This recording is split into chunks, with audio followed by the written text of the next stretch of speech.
Assalamualaikum warahmatullahi wabarakatuh. Perkenalkan, nama saya Rahma Hairul Ainun, mahasiswa Pendidikan Bahasa dan Sastra Indonesia. Pada kesempatan ini, saya akan mempresentasikan materi dengan judul Sejarah Perkembangan Ejaan Bahasa Indonesia. Ejaan memiliki peran penting dalam bahasa tulis karena menjadi dasar keteraturan, kejelasan, keseragaman dalam penulisan. Dengan memahami sejarah perkembangan ejaan, kita dapat melihat bagaimana bahasa Indonesia beradaptasi dari masa ke masa hingga menjadi sistem bahasa yang lebih efisien, modern, dan selaras dengan kebutuhan masyarakat sekarang. Adapun fungsi ejaan untuk komunikatif. Kalau dipikir-pikir, ejaan itu sebenarnya kayak panduan biar kita nggak nyasar waktu menulis. Bayangin, kalau semua orang nulis sesuka hati, pasti bakal bingung waktu membaca. Dengan adanya ejaan, tulisan jauh lebih rapih, enak dibaca, dan mudah dipahami orang lain. Ejaan juga bikin kita lebih kelihatan profesional, apalagi kalau menulis karya ilmiah. Selain itu, ejaan membantu menjaga bahasa Indonesia tetap utuh sebagai bahasa persatuan. Biar dari Sabang sampai Merauke, kita tetap saling mengerti. Dan yang pertama ada ejaan Van of Huysen, merupakan ejaan pertama yang dirumuskan untuk bahasa Melayu pada tahun 1901. Sistem ini disusun oleh Krisis Ardian Van of Huysen bersama Engku Nawawi, gelar Soetan Mahruf, dan Muhammad Thaib Soetan Ibrahim. Ejaan ini sangat dipengaruhi oleh sistem ejaan Belanda, seperti penggunaan huruf OE untuk bunyi U, atau tanda petik pada kata majemuk. Contohnya, kamoe menjadi kamu, dan boekoe menjadi buku. Namun, ejaan ini dianggap kurang efisien dan terlalu rumit untuk digunakan oleh masyarakat umum.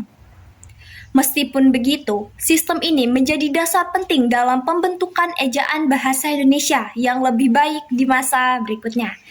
Dan yang kedua, ada ejaan Soewandi. Setelah Indonesia merdeka, kita butuh sistem ejaan yang lebih mencerminkan identitas bangsa kita sendiri. Nah, dari situlah muncullah ejaan Soewandi pada tahun 1947. Ejaan ini sering disebut juga ejaan Republik. Tujuannya sederhana, biar lebih praktis dan mudah dipahami masyarakat. Misalnya, huruf OE diganti dengan U, tanda petik dihapus, dan kata-kata jadi lebih efisien ditulis. Contohnya, buku menjadi buku, maaf menjadi maaf, dan rakyat menjadi rakyat. Perubahan ini bukan cuma soal huruf, tapi juga semangat kemerdekaan, bahwa bangsa Indonesia harus punya sistemnya sendiri, bukan warisan kolonial lagi. Dan yang ketiga, ada ejaan pembaruan, dan ada ejaan Melindo. Ejaan pembaruan pertama kali diusulkan oleh Muhammad Yamin pada tahun 1954 dengan Kongres Bahasa Indonesia II di Medan. Prinsip utama yang diajukan adalah satu fonem, satu huruf, untuk menyederhanakan sistem penulisan dan memperkuat hubungan antara bunyi dan huruf. Lalu, pada tahun 1959, muncul ejaan Melindo, hasil kerjasama antara Indonesia dan Malaysia.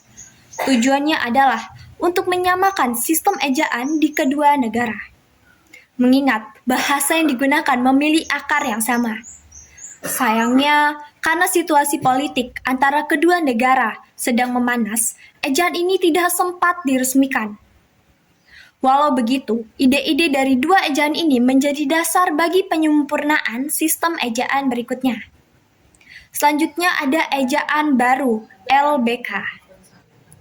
Ejaan baru atau ejaan LBK muncul pada tahun 1967 dan bisa dibilang ini versi percobaan menuju EYD yang kita kenal sekarang.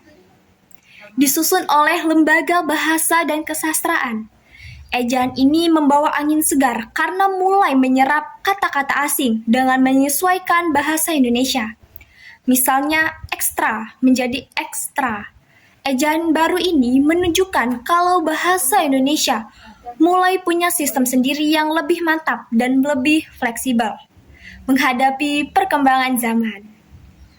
Selanjutnya ada ejaan yang disempurnakan atau EYD.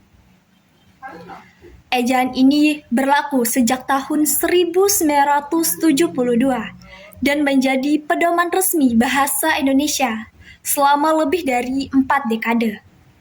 Ejaan ini menyatukan berbagai aturan dalam penulisan, mulai dari huruf, tanda baca, hingga serapan dari bahasa asing.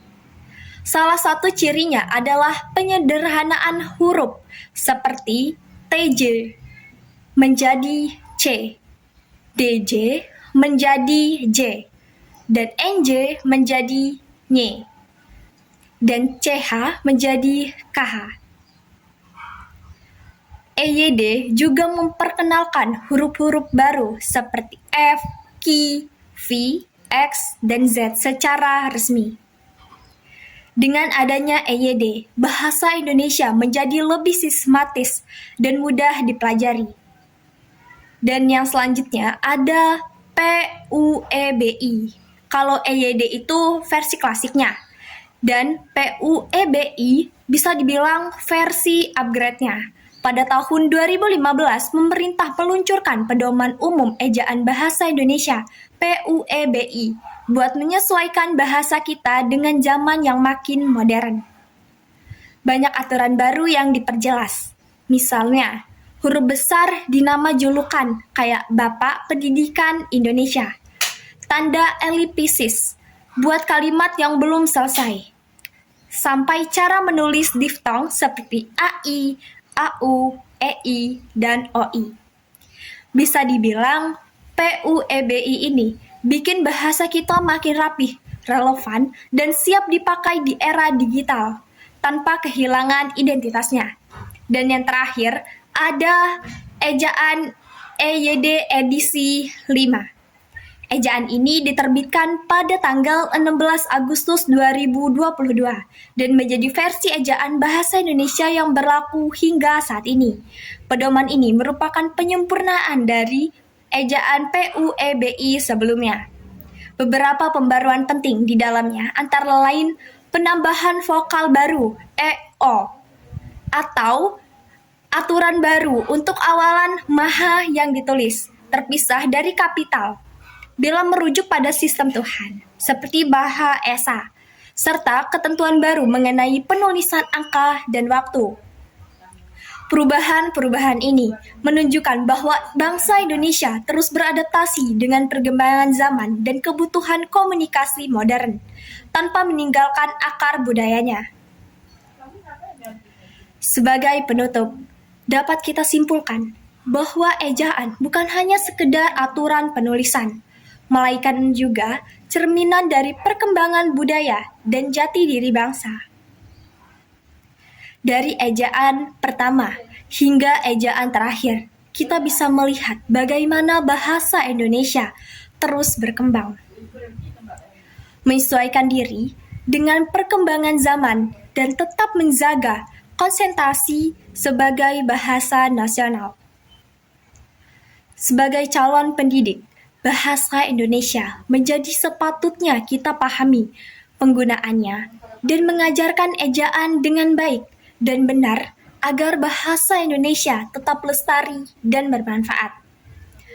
Terima kasih atas perhatiannya. Saya akhiri. Wassalamualaikum warahmatullahi wabarakatuh.